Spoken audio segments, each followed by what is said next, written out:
He was the best student Bruce Lee ever trained. I want you to understand that before I tell you anything else, because it matters. This wasn't some loudmouth off the street. This wasn't a big dumb slab of muscle who walked in swinging. This was a man who had spent years inside that school, who had studied at the feet of the most dangerous human being any of those people had ever seen, who knew Bruce Lee's footwork, knew his timing, knew his strikes the way you know the layout of your own house in the dark. And he made a bet. A simple one.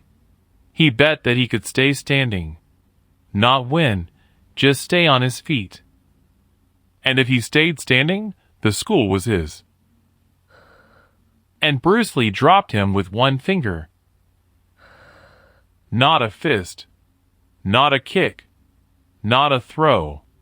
One finger, one single point of contact that most men wouldn't even register as a threat. And the best student in that room went down like the floor had been yanked out from under him, and he stayed down. There were maybe 8 people who saw it happen, and for 20 years afterward they argued about it. Some of them said it was impossible. Some of them swore on their lives they watched it with their own eyes. And not one of them, not one, ever forgot the sound that body made when it hit those old wooden boards. So pull up a chair, because I'm not going to tell you this was magic. I hate that word, and I'll tell you why later. What I'm going to do is show you, slow, piece by piece, exactly how a man drops another trained man with a single finger, and I'm going to show you why Bruce Lee, who could have stood over that boy and soaked up every bit of glory in the room, instead looked like he wanted to be sick. This one's worth your time. Stay with me. Now I've been around fighters my whole life. 40 years in and around gyms, training men, watching the good ones and the dangerous ones, and the rare few who were both. And I'll tell you something that took me most of those 40 years to learn. The thing that beats you in a real fight is almost never the thing you're braced for. You spend your whole life building a wall against the big obvious threat, the haymaker, the takedown, the guy twice your size, and then something small and quiet you never even thought to defend slips right past the wall and ends you. That's the whole story tonight right there. A man built the most beautiful wall you ever saw, and Bruce Lee walked through it with one finger. I'm going to call him Derek Cole. That's not going to be his real name, and you'll forgive me for that, because some of the people in this story had families and lives that went on long after this happened, and I'm not in the business of dragging private men into the light. But Derek Cole is real enough for what we're doing. Picture him. He was younger than Bruce by a handful of years. Tall, taller than Bruce, which won't surprise you, because most men were. Built like a swimmer, long and lean and hard. None of that bulky weight room muscle that looks good and moves slow. Derek's body was a tool, and he kept it sharp the way a surgeon keeps a blade. And here's the thing about him that I want you to really sit with, because it's the key that unlocks this whole night. Derek Cole was not angry. That's important.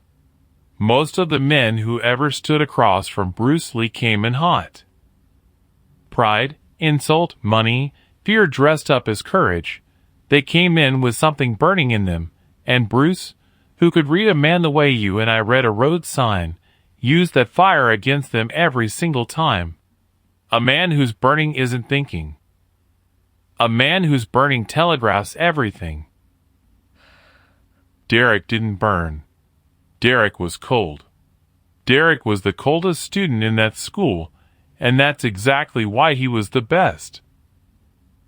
Let me take you back to before the bet, before that morning, because to understand why one finger meant so much, you have to understand who Derek Cole was when he wasn't falling down. He'd come to the school years earlier, and he wasn't like the others.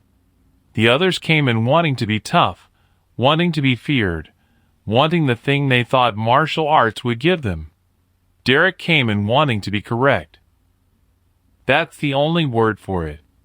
He treated the body like a machine and a fight like an equation, and his whole life was about removing the errors. Every motion measured, every angle exact. He didn't throw a punch 1,000 times to feel powerful.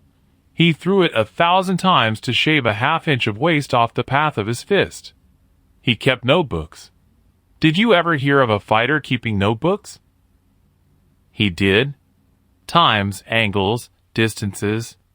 He'd watch the other students spar, and he'd murmur to himself, too wide, too slow, dropped his elbow, opened his ribs.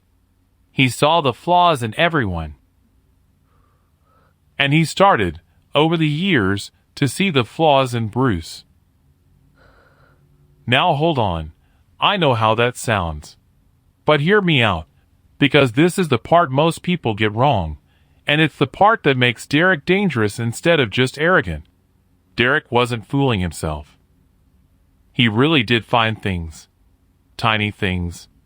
A fighter as great as Bruce Lee is still a human being, and a human being has habits, and Derek Cole made a study, a years-long, patient, cold study of Bruce Lee's habits.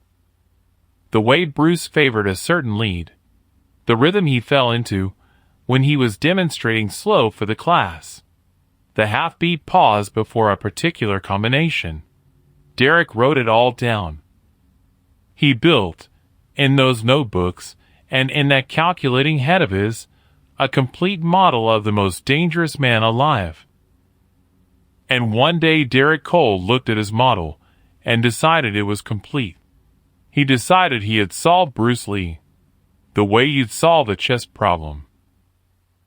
That's where the bet came from. Not from anger, from confidence.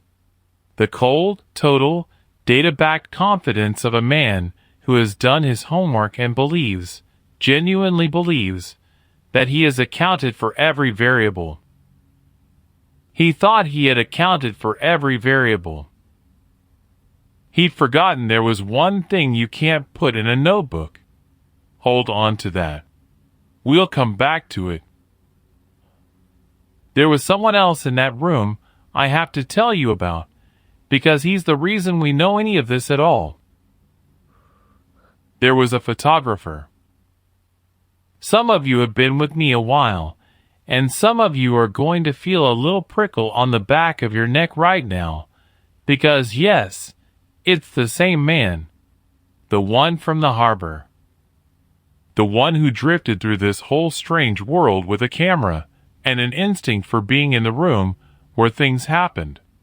I don't fully understand the man myself, to be honest with you. He had a nose for it, the way some old dogs have a nose for weather coming. He'd shown up that morning thinking he was going to shoot a few frames of a routine training session, maybe sell them somewhere, and instead he walked into one of the strangest things he ever saw in a long life of seeing strange things. And he had his camera up. That matters. Remember the camera. We're coming back to the camera, and what it did and didn't catch, because that little roll of film became its own small mystery that those 8 people chewed on for 2 decades. So, the morning of the bet. It was early. The light was coming in low and long through those tall, dusty windows the old training halls used to have. The kind of light you could see floating in, full of dust, like the air itself had weight. And the floor, I want you to hear this floor, because it's going to matter at the end. The floor was old wood, worn soft and pale in the lanes where 10,000 bare feet had pivoted and shuffled and stamped over the years. It had a voice, that floor. It creaked. Every fighter who trained there knew it creaks the way you know the 3rd step on your own staircase. The students were along the wall. The photographer was off to one side, quiet, lens up. And in the middle stood the two of them. Derek had made his proposal the day before, calm as you like. He didn't shout it across the room the way a hot man would. He came to Bruce privately, respectfully even, and he laid it out like a business arrangement, which to his mind is exactly what it was. I believe I've reached the limit of what you can teach me. I'd like to prove it. One exchange. If I stay on my feet, if you cannot put me down, I take over the running of the school. If I fall, I leave, and I never trouble you again. And here's a thing I've always found interesting. Bruce didn't want to do it. The students expected him to laugh, or to flash the grin, or to fire right up the way young Bruce sometimes did. He didn't. He went quiet. He looked at Derek for a long moment, and a man like Bruce, looking at you, was not a comfortable thing to stand under, and what crossed his face wasn't anger, and it wasn't amusement. It was something closer to sadness. Some of the students said later they couldn't read it at all. One of them, years on, told the photographer it looked like a man being asked to do something he already knew he'd regret. But Derek had made it public enough that backing away would have meant something. And maybe, this is me talking now, this is the old coach guessing, maybe Bruce understood that Derek needed this. That a man this cold, this locked inside his own perfect equations, was never going to learn the one thing he was missing by being told. He was only going to learn it by being shown. And some lessons, the ones that go all the way down to the floor of a man, can only be taught once, and they cost both people something. Bruce nodded. He said one word. He said, "Once." One exchange. That's all either of them would get. Now I have to slow us down, because everything lives in the next part, and if I rush it I cheat you out of the whole point. Derek said himself. And I want you to understand that Derek setting himself was a thing of real beauty. This was the finest defensive shell in that school. Years of those notebooks made flesh. He stood balanced, weight perfect, hands floating just so, chin tucked, ribs covered, every angle that Bruce favored already anticipated and answered. He had run this moment in his head 10,000 times. He had braced for the lead hand. He had braced for the low kick, the trapping hands, the explosive entry that nobody in the world could read in time. Derek believed he could read it, because Derek had the notebook. He was ready for the fist. He was ready for the foot. He was ready for the elbow, the knee, the throw, the sweep. He had a wall against every weapon Bruce Lee owned. And Bruce walked toward him slow, empty-handed, relaxed, and he didn't throw any of it. He raised one hand, and he extended one finger.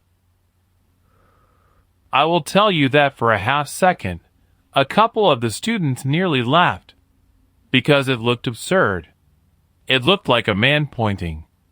Derek himself, and he told this part honestly years later, which I respect him for, Derek himself felt a flash of contempt. He's mocking me.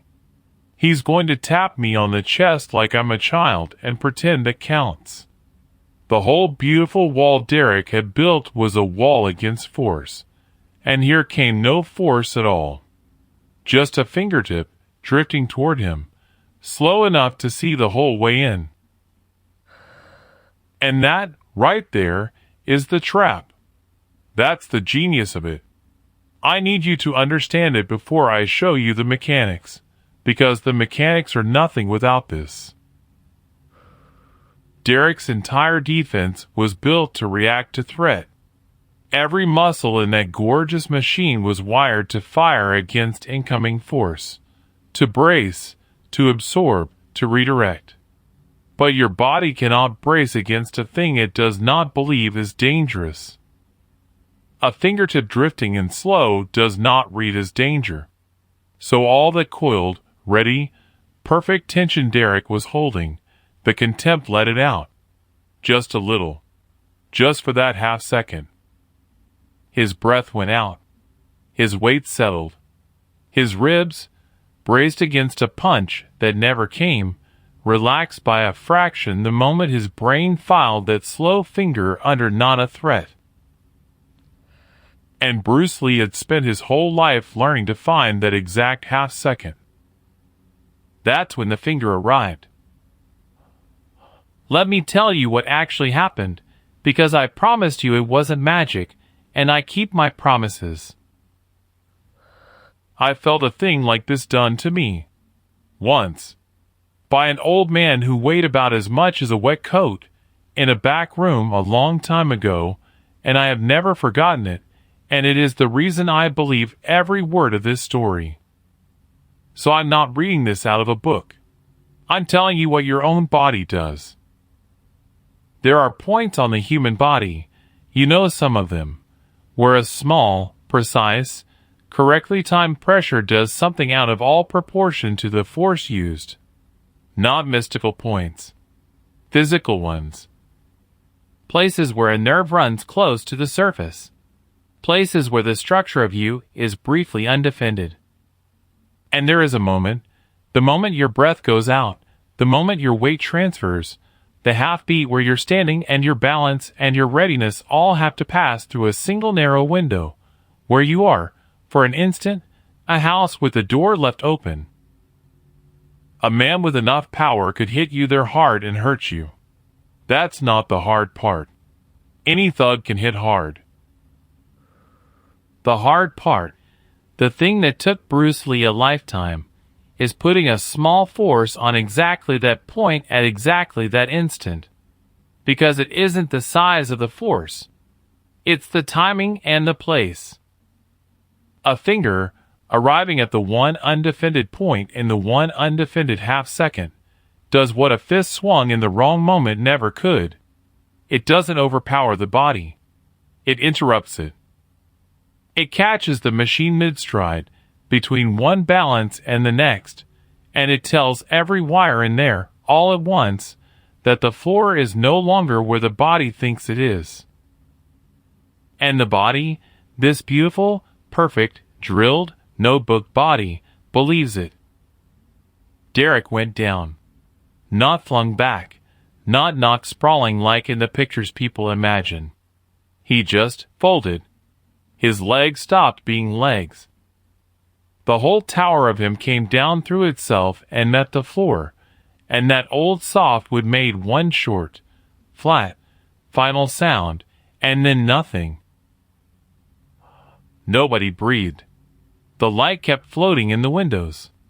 The photographer stood frozen with the camera up and didn't even press it, he said later, because his hands forgot what they were for.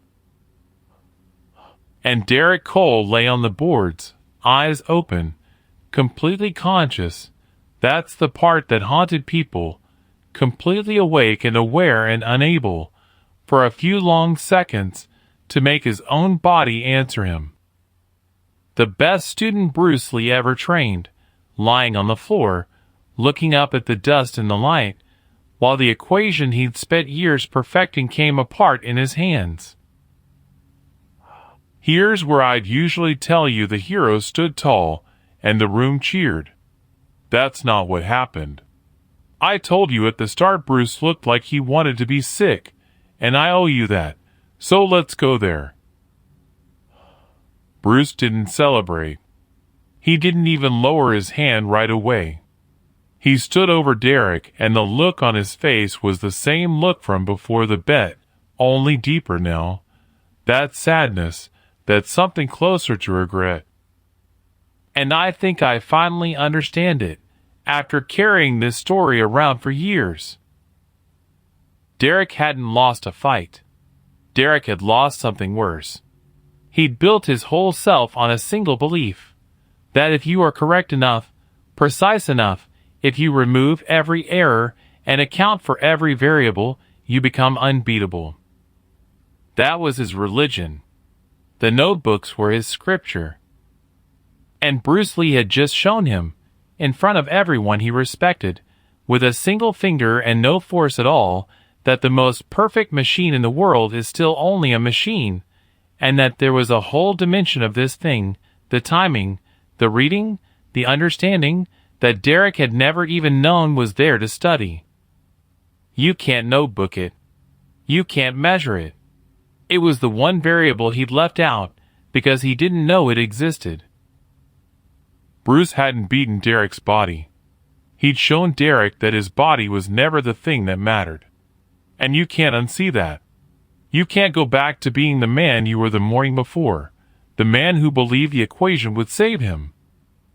Bruce had taken something from Derek that Derek could never get back, and Bruce, being who he was, seeing all the way into people the way he did, knew it the second the boy hit the floor.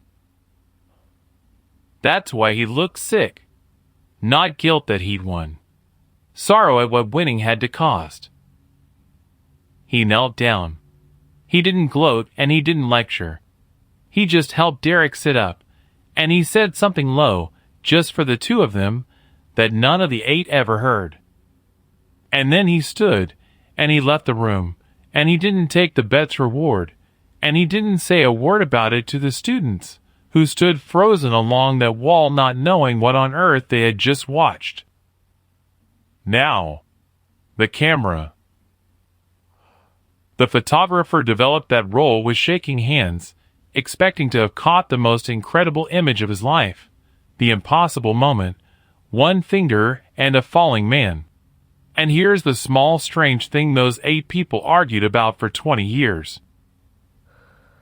The frame was a blur. He'd had it lined up perfect, lens up, the whole exchange dead center, and the one frame that mattered, the instant of contact, came out smeared and soft, like the camera itself couldn't hold still for it, like the moment refused to be pinned to a piece of paper. The frames before are sharp. Derek braced, beautiful. Bruce walking in. And then the one that counts, a blur. And the frame after, Derek on the floor, sharp again, and Bruce standing over him with that sad face. Now I'm a practical man. The honest answer is the photographer's hands jumped, or the shutter dragged, the way hands and shutters do in a moment like that. That's almost certainly all it was. But I'll tell you, those 8 people never quite settled on the boring answer, and over 20 years of telling it, the blur became its own little legend, that the moment was simply too fast, or too quiet, or too much to be caught and kept. I don't push that on you. I just tell you the frame was a blur, and let you sit with whichever truth you like better. You want to know what happened to Derek Cole.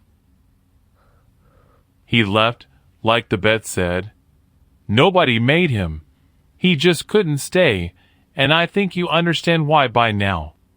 For a while the others figured he'd be broken by it, bitter, the way a proud man so often is when the thing he built himself on gets pulled out from under him. He wasn't. 20-odd years later, that same photographer, older now, still drifting, still curious, tracked Derek down. And he found a man running a small school of his own, far from any of this, teaching kids mostly. And the photographer asked him, careful, whether he was still angry about that morning on the floor. And Derek Cole laughed. Not a bitter laugh. A real one. And he said the morning Bruce Lee put him on the floor with one finger was the morning he stopped being a machine and started being a teacher. He said for years he'd been chasing correct, and that on those wooden boards, looking up at the dust in the light, completely awake and completely helpless, he finally understood that correct was never the point. He'd been collecting the right answers his whole life, and he'd never once asked the right question. He said he taught his own students differently because of it. He said he watched for the cold ones, the precise ones, the notebook ones, the ones who reminded him of himself, and he made sure, somewhere along the way, to show each of them their wall. Gently, because somebody had once shown him his, and it had been the making of him, even though it didn't feel like it on the floor. And the low thing Bruce had said to him, kneeling there, just for the two of them, that nobody ever heard? The photographer asked. Of course he asked. And Derek smiled and wouldn't tell him. Said it belonged to two men and one of them was gone, and it would stay between them. So I can't give you that. I've given you everything else straight, but that one I can't, because it was never mine to give, and some things ought to stay where they were set down. Here's what I've got for you, by the gym lights, before we close up. We started with a stunt, didn't we? One finger. A trick, almost. The kind of thing that sounds like a tall tale. The kind of thing that makes you click your tongue and say, come on now. And maybe some of you came for exactly that, the spectacle of it, and that's fine, no shame in it. But that was never the story. The story is that the most dangerous thing in any fight, in any room, in any life, is almost never the thing you braced for. You can build the most beautiful wall the world has ever seen. You can measure every angle and remove every error, and fill 100 notebooks with the right answers. And something small and quiet and patient, something you filed under not a threat, will drift in slow through the one gap you didn't know was a gap, and put you on the floor. Derek Cole spent years making himself correct. It took 1 finger and 1/2 second to teach him that he'd been studying the wrong thing the whole time, and it took him 20 years to be grateful for it. The body was never the lesson. The body was just where the lesson finally landed. So watch your walls, all of you. Watch the gap you're so sure isn't there. And the next time something comes at you slow and small and easy to dismiss, pay attention. That's usually the one. There was a third man in another room, years before this, who learned the same lesson a much harder way and lived very differently for it. But that's a story for another night. Go on home now. Drive safe. All right. I see a few of you didn't go anywhere. Pour yourself something. I've got more. Because here's the thing, when I told you Derek Cole went on to teach kids, when I told you he laughed about it 20 years later, I tied it up neat for you, didn't I? Tied it up with a bow. Man learns his lesson, becomes a better man, end of story. That's how I close most nights, because most nights that's enough. But this one isn't most nights. And I've been carrying the rest of it around long enough that I think it's time it came out. Because between the morning on the floor and the man laughing 20 years later, there were years. Years I skipped right over. And what happened in those years is, in some ways, a stranger story than the finger. Derek didn't go straight to teaching kids. He didn't drift gracefully into wisdom. That's the lie we tell when we want a story to behave. What Derek did, for the first 3 years after that morning, was disappear. I mean disappear the way a man disappears when something inside him has been knocked sideways, and he doesn't know how to walk straight anymore. He didn't go home to his family. He didn't go to another school. He didn't go anywhere a man who'd known him would have thought to look. He just went out. And the photographer, who I'll tell you now had become a little obsessed with this story in his quiet, patient way, spent years trying to fill in what Derek had done in that stretch, and only ever got pieces. A bartender in Stockton thought he remembered a quiet, tall fellow who'd worked dishes for a few months and never said a word about himself. A boxing gym in Denver had a man matching Derek's description sweeping the floors at night in exchange for time on the heavy bag alone, after hours, with the lights off. The man who ran the place said he never once saw the fellow actually hit the bag, just stand in front of it. There was a logging camp up in Oregon. There was, the photographer thought, a stretch in Mexico, though that one he could never confirm. What I'm telling you is, the cold precise man, the man with the notebooks, the man who'd had an answer for everything, he went out into the world and let the world erase him for a while. Like he had to scrape off everything he'd been before he could find out what was underneath. And here's the part one find hardest to talk about, so I'll just say it. For at least one of those years, by the best the photographer ever pieced together, Derek Cole was not well. Not in the body was fine, the body was always fine. In the head. There was a stretch where a man matching his description was picked up on a bridge somewhere in the Pacific Northwest in the middle of the night, and the policeman who picked him up said the fellow wasn't doing anything, wasn't threatening anything, was just standing there looking down at the water like he was waiting for it to give him an answer. Wouldn't say his name. Wouldn't say where he was from. They held him a couple of days, and then he walked out and was gone again. I don't know if that was Derek. The photographer thought it was. I lean toward thinking it was. But I want to be straight with you that I don't know. And a man's worst night is not something I'll pin to him without being sure. What I can tell you is that whoever that man on the bridge was, he didn't jump. He walked away. And somewhere in the next year or two, Derek Cole started to come back. He came back the way men come back from these things, which is to say slowly, and not all the way, and never to exactly the place they left. He surfaced first in a small town in Northern California. I'm not going to name it. The people there still remember him, and they earned their privacy, working at a hardware store, living above the store, helping the owner, who was old, with the heavy lifting. And after a while a kid in that town, a scrappy little thing with a chip on his shoulder, got into one too many fights at school, and the owner of the hardware store mentioned, quiet, that the man upstairs used to know something about all that, and maybe the boy should go up and ask. That's how Derek Cole started teaching again. Not in a school. Not with notebooks. With one angry kid in the back room of a hardware store, 2 evenings a week, learning how to stand.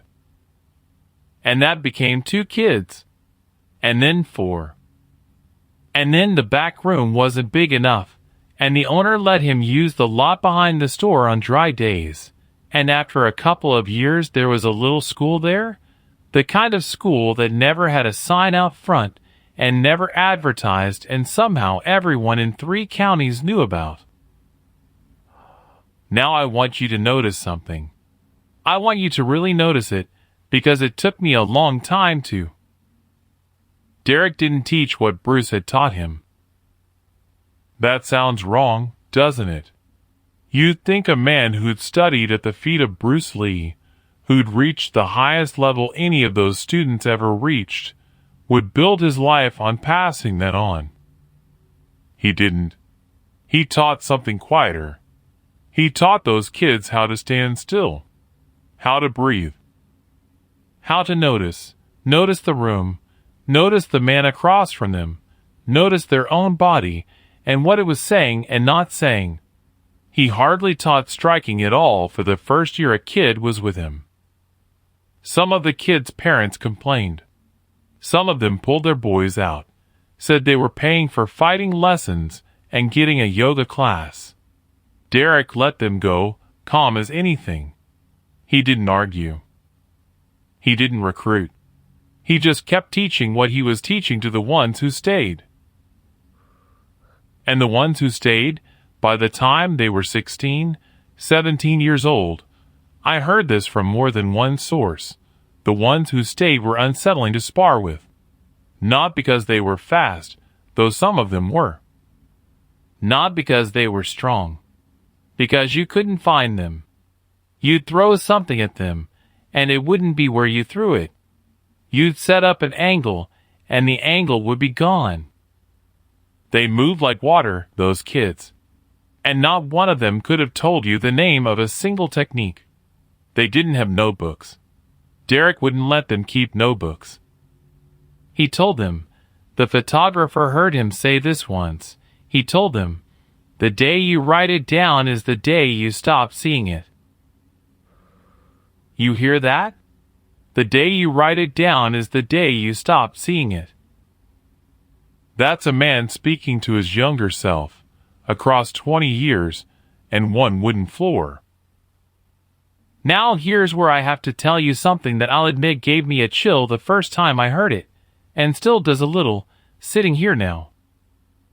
Years into Derek's quiet little school behind the hardware store, a young man showed up one afternoon.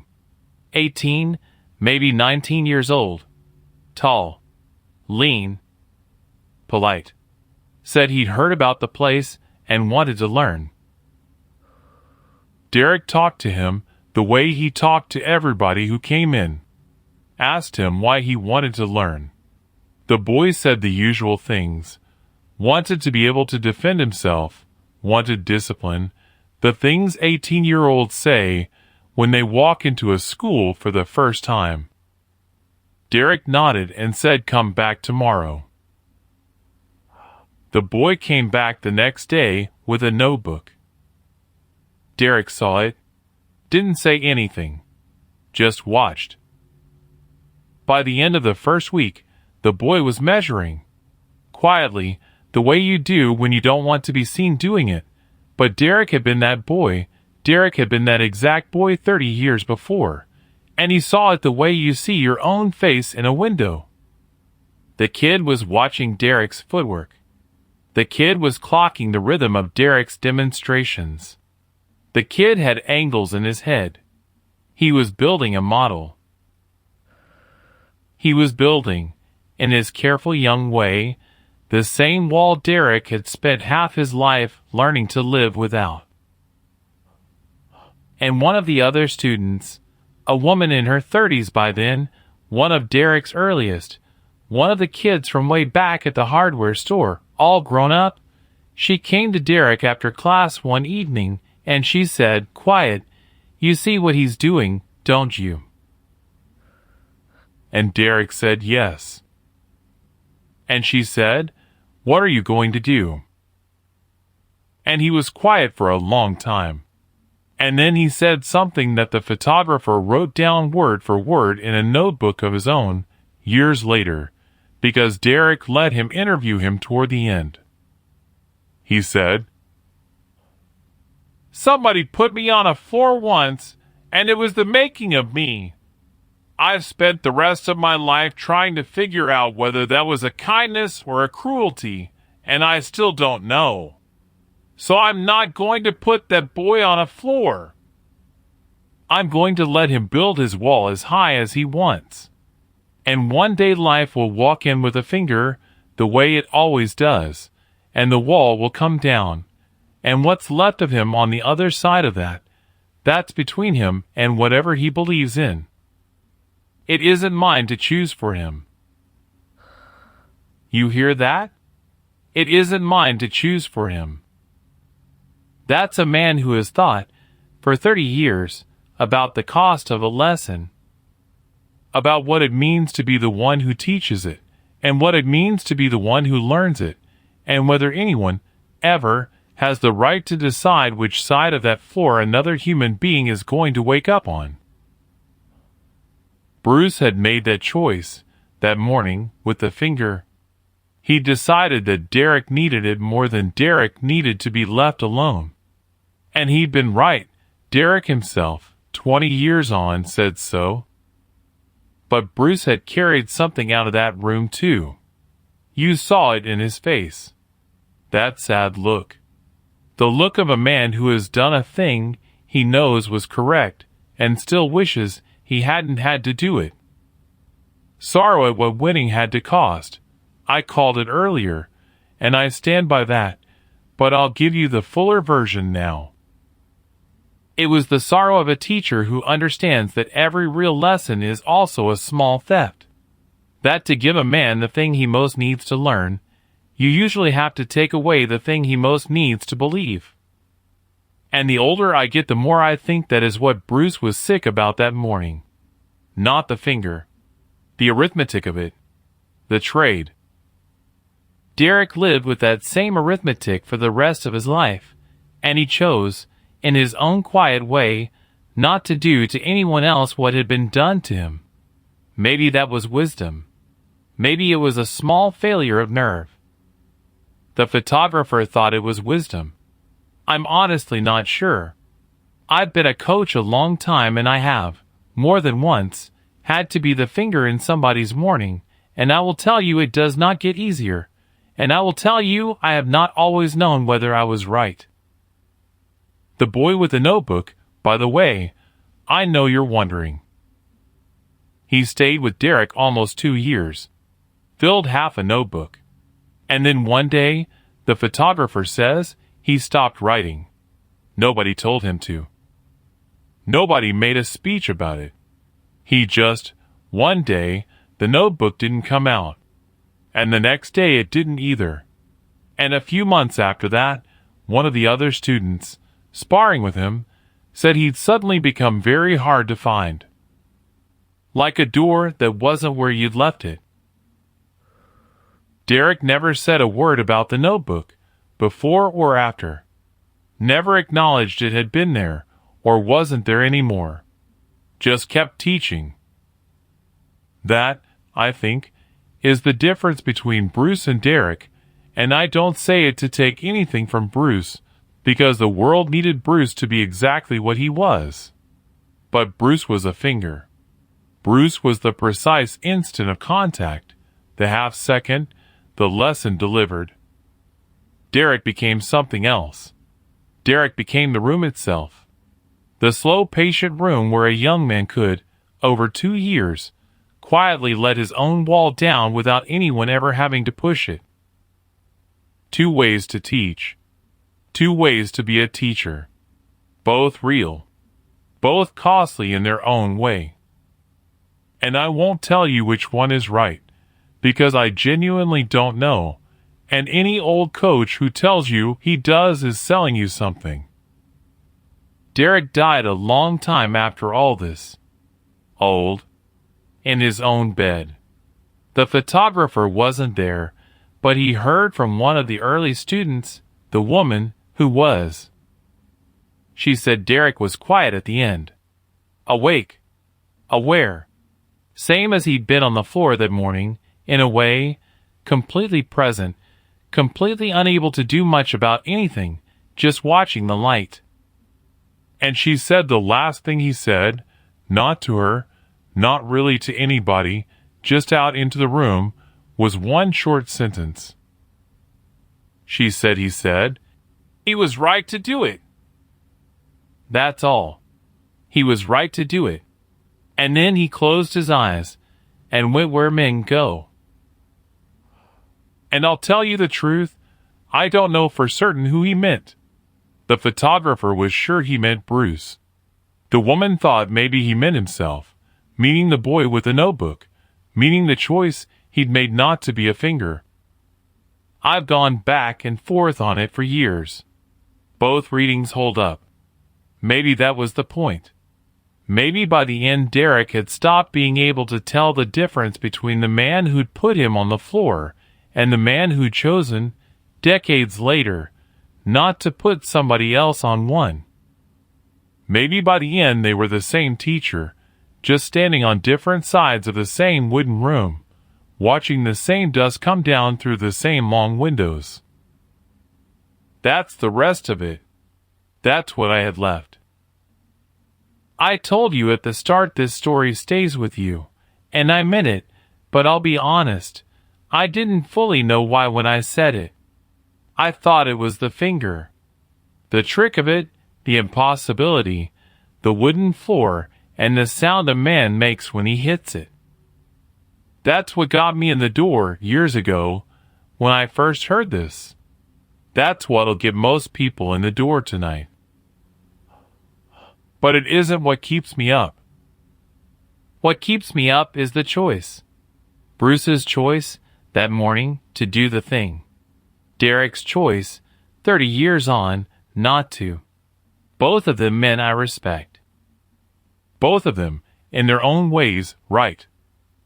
And the quiet, awful suspicion, the one I've never quite been able to put down, that I have been Bruce in some rooms in my life, and I have been the boy with the notebook in others, and I have once or twice, though I don't like to think about it, been the man on the floor. You probably have too. Most people have, if they're honest. And the story isn't really about Bruce Lee or Derek Cole or one finger on one morning in a hall full of dust. The story is the room. The room you're standing in right now, whichever side of it you're on tonight. Are you the wall? Are you the finger? Are you the boy with a notebook nobody's mentioned yet? Are you the teacher trying to decide whether to say something? I'm not going to answer that for you. Wouldn't be right. It isn't mine to choose for you. But ask yourself before you sleep. That's all I want from you tonight. Just ask yourself, and don't lie about the answer, even a little. Especially not to yourself. There's a man I knew once, a long way from any of this, who used to say that every life eventually comes down to one wooden floor, and what you did with the half second before you hit it. I didn't understand him for a long time. I think I do now. That's enough out of me for one night. Lock the door on your way out. Drive safe. And whichever side of the room you've been on lately, be a little gentler with the next person you find on the other side of it.